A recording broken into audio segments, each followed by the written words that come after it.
So here we have a couple cycles of the sine function.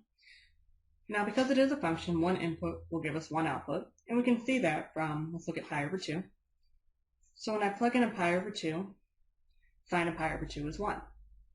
But also notice that 5 pi over 2 will also give us 1. So because the same y gives us two different x's, this is not 1 to 1. We can also see this by doing the horizontal line test. So if I were to drop a horizontal line, let's say through those 2 points, it's not going to pass the horizontal line test.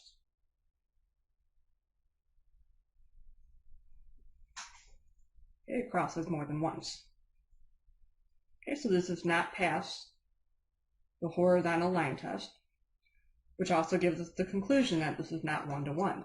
So as it stands at this moment, the sine function does not have an inverse. So we're going to do something to it. So what I'm going to do is restrict the domain so that it will have an inverse. In other words, it needs to pass the horizontal line test. So we're going to restrict the domain .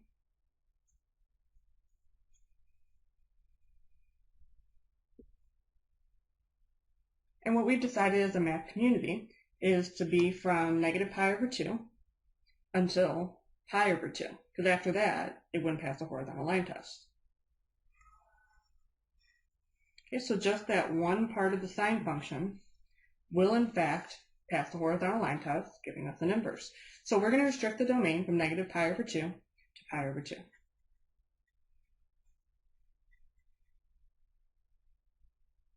Okay, so now that we've guaranteed that there's an inverse, let's define the domain and range of f and its inverse. So if I call f the sine function, then its inverse is called the inverse sine function.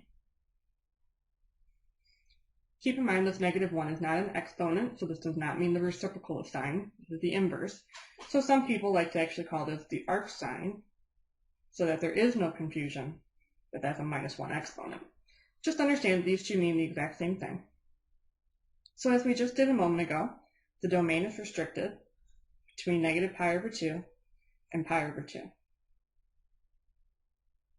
in order for it to have an inverse. The range is just the range of sine, which is from negative 1 to 1. Now because these are inverses, the domain and the range are going to flip-flop. So the domain of the inverse is the range of f. And the range of the inverse will become the domain of f.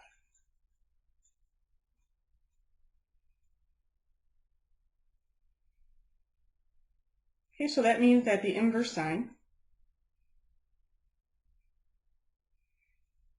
has an output of an angle. So what I'm going to do is actually call this an angle. So this is an angle, let's call it theta, whose sine is x. Keep in mind the restriction, extremely important. So if I were to write this down on a unit circle, we're looking between negative pi over 2 and pi over 2. Negative pi over 2 going counterclockwise, is where 3 pi over 2 is usually bound, and then up at pi over 2. So we're looking only on the right side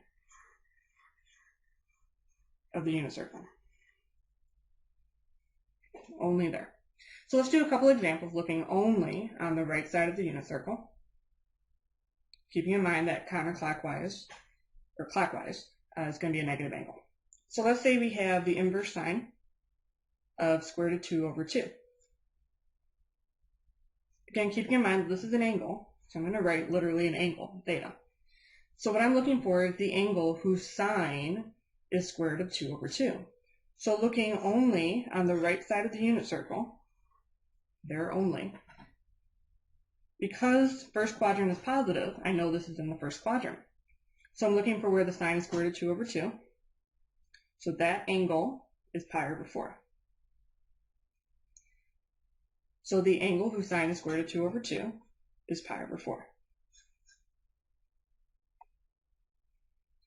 Okay, let's say I want the inverse sine of negative 1.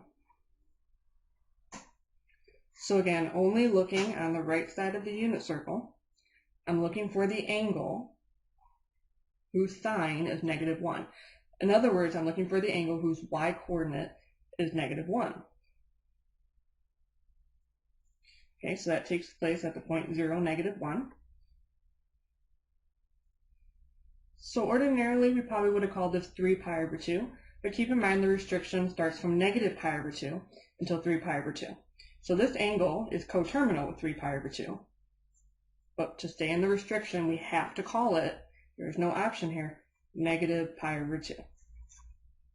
Okay, 3 pi over 2 is not acceptable because that is not in our restriction.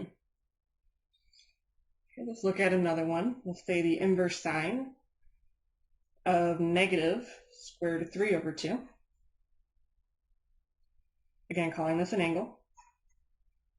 Looking only on the right side of the unit circle. I'm looking for the angle whose y-coordinate, because this is sine, is first of all a negative, so it's going to be in the 4th quadrant. And then I want that to be -square root of 3 over 2. Okay, so that's going to take place at the point 1/2 -square root of 3 over 2. Which again, ordinarily we would have called 5 pi over 3. But that's not in the restriction. So we're going to call this clockwise angle of -pi over 3. Again, it's coterminal with 5 pi over 3, but 5 pi over 3 is not an acceptable answer. Okay, one more. Let's say the inverse sine of 2. So again, call this an angle. Looking only on the right side of the unit circle. I'm looking for the angle whose sine is 2. In other words, whose sine is, or y-coordinate is 2. Well, that doesn't seem to make any sense because the range only goes up until 1. So that means the domain can only go up until 1. This is impossible. This does not exist. Okay, again, because the domain is from -1 to 1.